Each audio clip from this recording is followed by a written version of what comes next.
भारत पाकिस्तान संबंधों पर आधारित कई फिल्में हैं और हर बार इन कहानियों में कई बातें कॉमन होती हैं। बहुत सारे डायलॉग्स, जोरदार ड्रामा, एक्शन और नारेबाजी। माना जाता है कि ये चार चीजें लोगों की रगों में देशभक्त की भावना पैदा करने के लिए काफी है। बॉर्डर, गदर, लक्ष्य जैसी मसालेदार फिल्में तो हम देख चुके हैं, लेकिन द डिप्लोमेट इन सभी से अलग है। इस फिल्म में वे भी वेडनेसडे वाला साइलेंट इफेक्ट देखने को मिलेगा। तो आइए दोस्तों, द डिप्लोमेट मूवी का एक्सप्लेनेशन स्टार्ट करते हैं।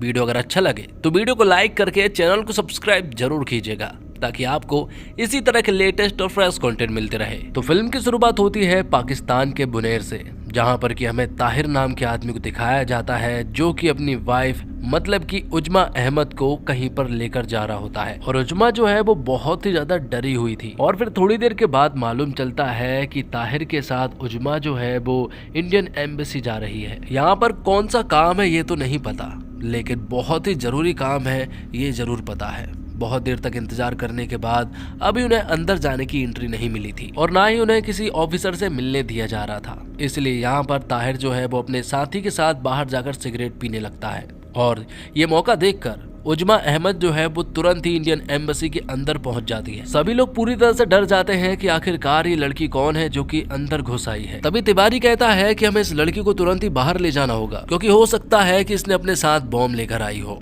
लेकिन उजमा उन सभी को बताती है कि अगर मैं बाहर गई तो वो लोग मुझे मार डालेंगे। तभी यहाँ पर इंडियन एम्बेसी में डिप्टी कमिश्नर की एंट्री होती है जिनका नाम है जेपी सिंह। वो यहाँ पर आकर सारा मामला जानने लगते हैं कि आखिर ये लड़की कौन है और यहाँ पर क्यों आई है। वो बताती है कि यहाँ पर मुझे जबरदस्ती लाया गया है, वो इंडिया वापस जाना चाहती है। ताहिर नाम के आदमी ने उसके साथ फ्रॉड किया है, उसके साथ जबरदस्ती शादी की है और उसने उसे बहुत ज्यादा टॉर्चर भी किया है। ऐसा कोई दिन नहीं गया है जब उसका दिन जो है वो नर्क की तरह ना लगा हो। लेकिन जेपी को अभी भी यहाँ पर उजमा के ऊपर बिल्कुल भी भरोसा नहीं था। हो सकता है कि ये कोई एजेंट है और वो कोई शिकार बन रहे हो, इसलिए वो उससे सारी इन्फॉर्मेशन पूछने लगता है कि आखिरकार तुम्हें पाकिस्तान का वीजा कैसे मिला। यहाँ पर उजमा बताती है कि पाकिस्तान में उसके कुछ रिलेटिव्स हैं और ताहिर ने ही बताया था कि आखिरकार कैसे अप्लाई करना है, कि अगर रिलेटिव्स के बारे में बताओ तो फटाफट वीजा मिल जाता है। लेकिन जेपी कहता है कि एक शहर से दूसरे शहर की जाने की परमिशन नहीं होती है, तो फिर तुम कराची से बुनेर कैसे पहुंच गई। लेकिन उमजा बताती है कि उसे कुछ भी नहीं मालूम है।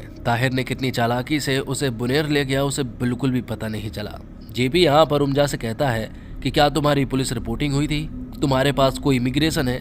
ये सारी चीजें यहाँ पर उमजा के पास नहीं थे, जिस वजह से यहाँ पर जेपी को उमजा के ऊपर और भी ज्यादा डाउट हो रहा था। जिसके बाद उसके शरीर के निशान को देखा जाता है कि आखिरकार यहाँ पर उमजा को मारा भी गया है या फिर उमजा बस झूठ बोल रही है। जब उसके शारीरिक चोटों को देखा जाता है तो इससे तो ये बात तो साबित हो जाती है कि उसे यहाँ पर ताहिर ने बुरी तरह से मारा है। तो सब कुछ वेरिफिकेशन हो चुका था। जेपी को भी मालूम चल चुका था कि उमजा जो है बिल्कुल ठीक बोल रही है और वो इंडिया वापस जाना चाहती है क्योंकि उसके ऊपर बहुत ज्यादा जुल्म हुए हैं। तो ज्यादा टाइम वेस्ट ना करते हुए यहाँ पर जेपी सिंह जो है वो तुरंत ही पाकिस्तान के कुछ मिनिस्टर्स के पास जाकर ये सारा मसला उन्हें बता देता है। वो उनसे कहता है कि हमें उमजा को जल्द से जल्द इंडिया वापस पहुंचाना होगा, वरना बहुत बड़ी प्रॉब्लम हो सकती है। दूसरी तरफ ताहिर जो है वो अभी भी बाहर इंतजार कर रहा था, लेकिन अभी तक उमजा जो है वो वापस नहीं आई थी। वो समझ गया था कुछ ना कुछ तो प्रॉब्लम है। अब रात हो जाती है और हम देखते हैं कि जेपी सिंह जो है वो सुषमा स्वराज के पास कॉल करता है जो कि विदेश मंत्री है। वो उमजा के केस में उन्हें सब कुछ बता देता है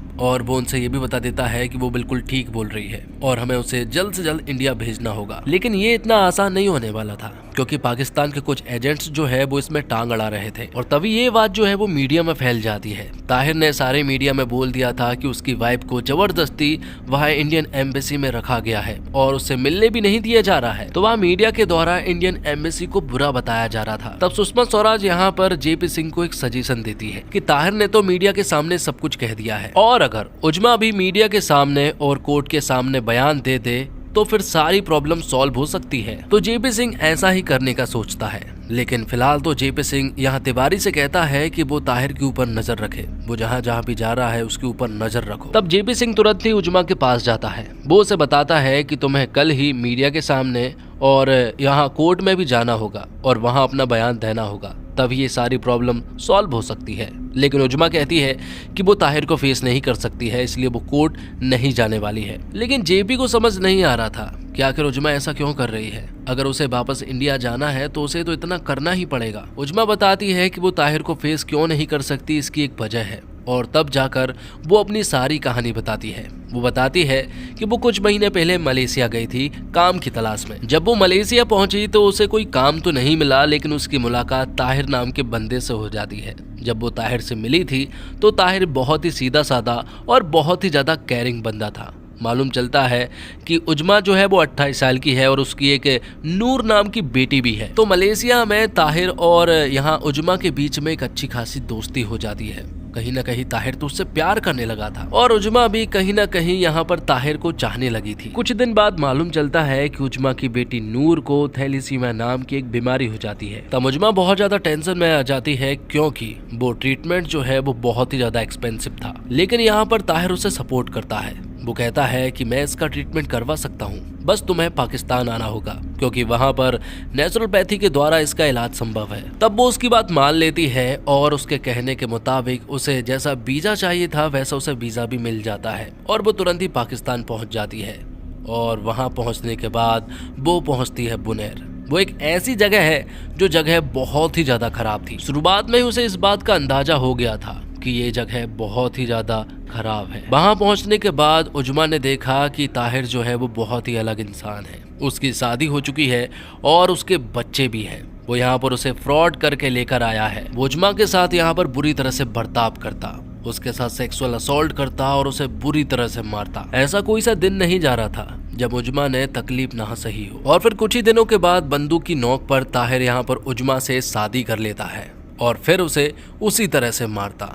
कुछ दिन बाद उसके हाथ एक मोबाइल लगता है। तब वो तुरंत ही अपने रिलेटिव्स के पास कॉल करती है जो कि मलेशिया में रहते हैं। तो आमिर नाम का बंदा यहाँ पर उजमा को कहता है कि तुम्हारे पास सिर्फ एक ही सॉल्यूशन है कि तुम्हें कुछ भी करके किसी भी तरह से इंडियन एम्बेसी पहुंचना होगा, क्योंकि अगर तुम्हारी कोई मदद कर सकता है तो सिर्फ वही लोग हैं। तब उजमा ऐसा ही करने लगती है। सबसे पहले तो वो ताहिर को मनाती है, अच्छे से उसके साथ बर्ताव करती है और फिर वो उससे कहती है कि हमारे यहाँ एक रस्म है, जब दो लोगों की शादी होती है तो हमारे यहाँ से बहुत सारा दहेज आता है, लगभग 10 लाख रुपए मिल सकते हैं। ये सुनने के बाद ताहिर भी खुश हो जाता है। वो कहता है कि इसके बारे में हमें इंडियन एम्बेसी को खबर करनी होगी, तब जाकर वो हमारे पास पैसे ला कर देंगे। ये सुनने के बाद अगले ही दिन ताहिर उजमा को लेकर इंडियन एम्बेसी पहुंच जाता है और जब वहां उजमा पहुंची तो वो तुरंत ही अंदर घुसकर सारी चीजें यहाँ पर सारे ऑफिसर्स को बता दी थी। उजमा यहाँ पर जेपी सिंह से कहती है कि अगर किसी इंसान ने आपको आपकी बिना मर्जी के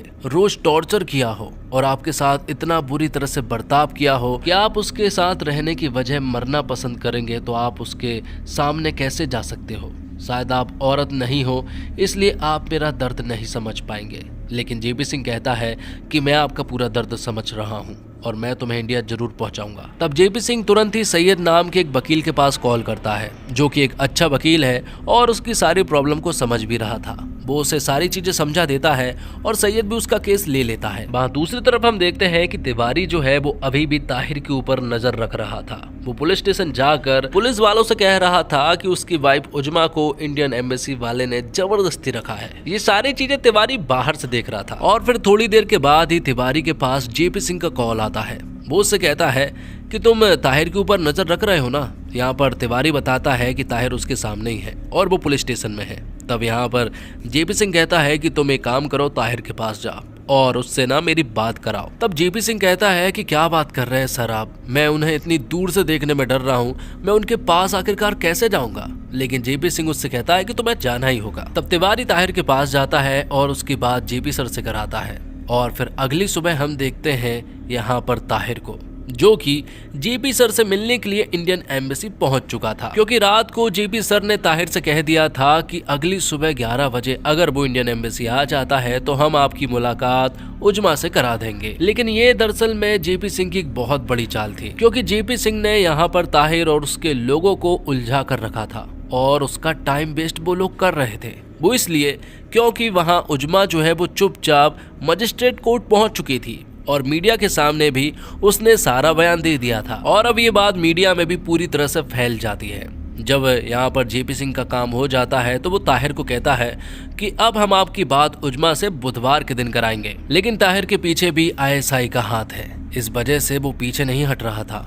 उन्होंने भी कोर्ट में पिटीशन फाइल कर दी थी, जिस वजह से अब तो यहाँ पर उजमा को कोर्ट के सामने पेश होना ही था। लेकिन आखिरकार उजमा जो है वो ताहिर को फेस कैसे करेगी, ये बहुत बड़ी प्रॉब्लम थी।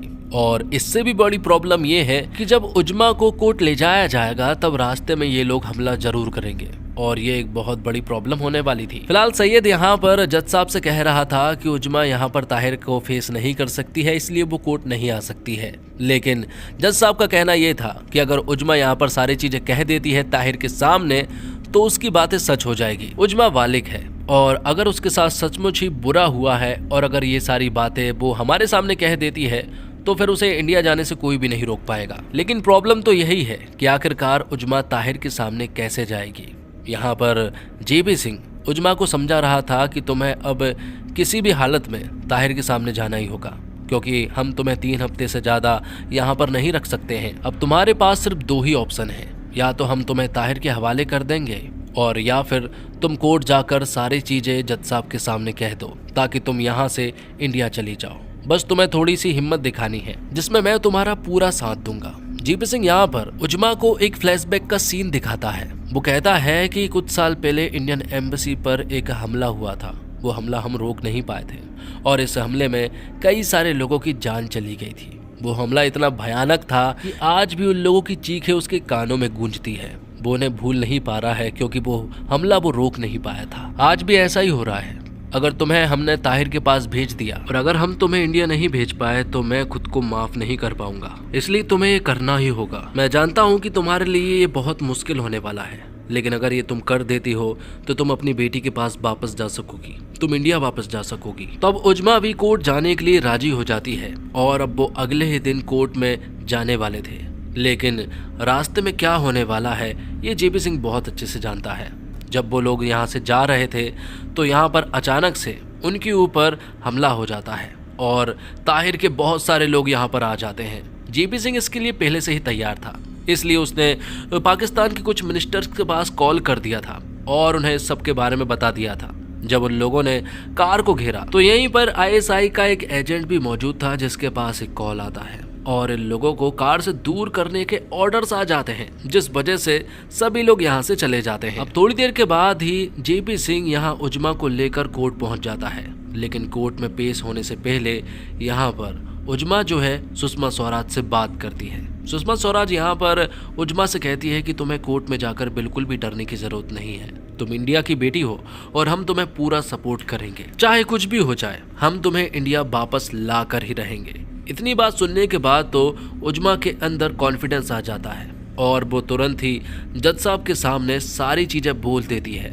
जो कि ताहिर ने उसके साथ किया था। वो बताती है कि उसके साथ फ्रॉड हुआ है, ताहिर ने मलेशिया से उसे ज़बरदस्ती लेकर आया और उसके साथ ज़बरदस्ती शादी की, वो मुझे रोज मारा करता था और उसे टॉर्चर किया करता था। इतना बोलने के बाद तो जज साहब यहाँ पर अपना सारा डिसीजन जो है वो उजमा के फेवर में पेश कर देते हैं और कहते हैं कि वो बालिग है और अगर वो इंडिया वापस जाना चाहती है तो वो जा सकती है, उसे कोई नहीं रोकेगा। और तो और ताहिर ने उसके ऊपर जुल्म भी किए हैं, इसलिए उसका यहाँ पर रहना बिल्कुल भी ठीक नहीं होगा। यहाँ पर सैयद जज साहब से कहता है कि ताहिर के लोग बहुत ज्यादा भड़के हुए हैं, इसलिए हमें सिक्योरिटी चाहिए होगी क्योंकि उजमा को हमें बागा बॉर्डर तक भेजना है। तो यहाँ पर जज साहब ने सिक्योरिटी का इंतजाम तो कर दिया था, लेकिन जेपी सिंह बहुत अच्छे से जानता है कि ताहिर के लोग इस तरह से बाज नहीं आने वाले, वो जरूर रास्ते में आएंगे और उनके ऊपर हमले भी करेंगे क्योंकि आईएसआई के लोग उनका साथ दे रहे थे। तो ज्यादा टाइम वेस्ट ना करते हुए जेपी सिंह रात को ही अपना सफर शुरू कर देता है।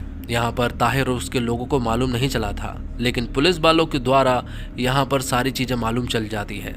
कुछ 1 घंटे के बाद उन्हें हर एक चौकी के द्वारा पुलिस वाले सिक्योरिटी देने के लिए आएंगे, लेकिन इसमें टाइम वेस्ट हो रहा था और अब ताहिर के लोग भी यहाँ पर रास्ते में आ चुके थे। वो किसी भी हालत में उजमा को बागा बॉर्डर तक नहीं जाने देंगे, इसलिए वो यहाँ पर एक ताबड़तोड़ हमला करते हैं। लेकिन बदले में यहाँ पर पाकिस्तानी पुलिस भी जेपी सिंह का साथ देते हैं और वे इन लोगों से लड़ रहे थे और आखिर में यहाँ पर ताहिर और उसके लोगों की हार होती है और जेपी सिंह यहाँ पर उजमा को सही सलामत वाघा बॉर्डर तक भेज देता है। उजमा जब इंडिया पहुंची तो उसे बहुत ज्यादा खुशी हुई।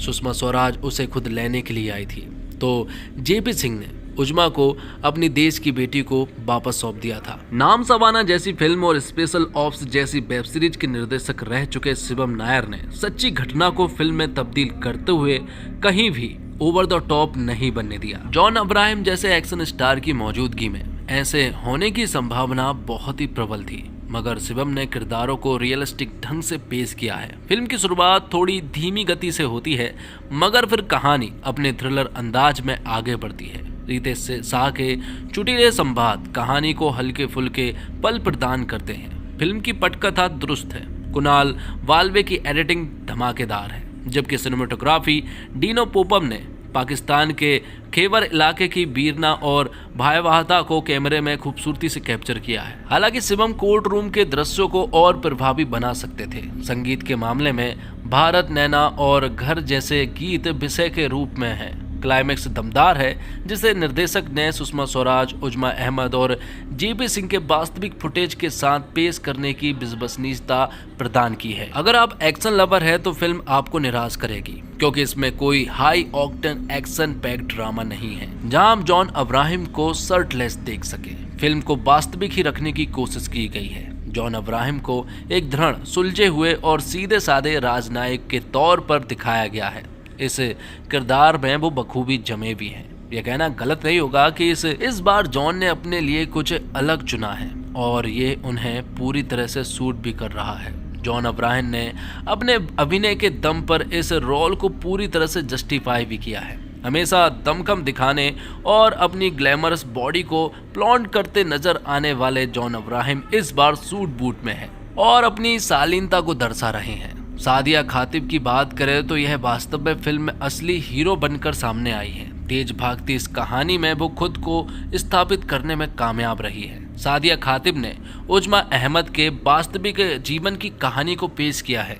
एक प्रताड़ित पत्नी और बंदी की इमोशन उनके चेहरे पर साफ दिखे। जॉन अब्राहम के साथ सादिया का कोई रोमांटिक एंगल तो नहीं है, लेकिन दोनों के बीच तालमेल अच्छा है। कुमुद मिश्रा उमजा के वकील की भूमिका में नजर आए हैं और रेवती विदेश मंत्री सुषमा स्वराज की भूमिका निभा रही हैं और दोनों ही अपनी अपनी जगह शानदार हैं। जगजीत संधू आईएसआई कर्मी और सादिया खातिब के किरदार के पति की भूमिका निभा रहे हैं। उनका किरदार प्रभावशाली है। जब जब वो उजमा को पीटता है तो दर्द और पीड़ा आपको महसूस होगी। जगजीत की आंखों में क्रूरता दिखाई दी है। तो फिल्म के हर छोटे बड़े पहलू को मैं रिव्यू में बता चुका हूँ। द डिप्लोमेट जॉन अब्राहम की प्रभावशाली एक्टिंग को दिखाने वाली फिल्मों में से एक है। अगर आप देश प्रेमी होने के साथ साथ जॉन अब्राहम के फैन हैं तो ये फिल्म एक मस्ट वॉच फिल्म है। फिल्म में किसी भी तरह का कोई प्रोपेगेंडा नहीं है और भारतीय कूटनीति की झलक काफी करीब से देखने को मिल रही है। तो आइए दोस्तों, इस वीडियो को यहीं पर समाप्त करते हैं। उम्मीद करता हूँ आपको वीडियो पसंद आई होगी।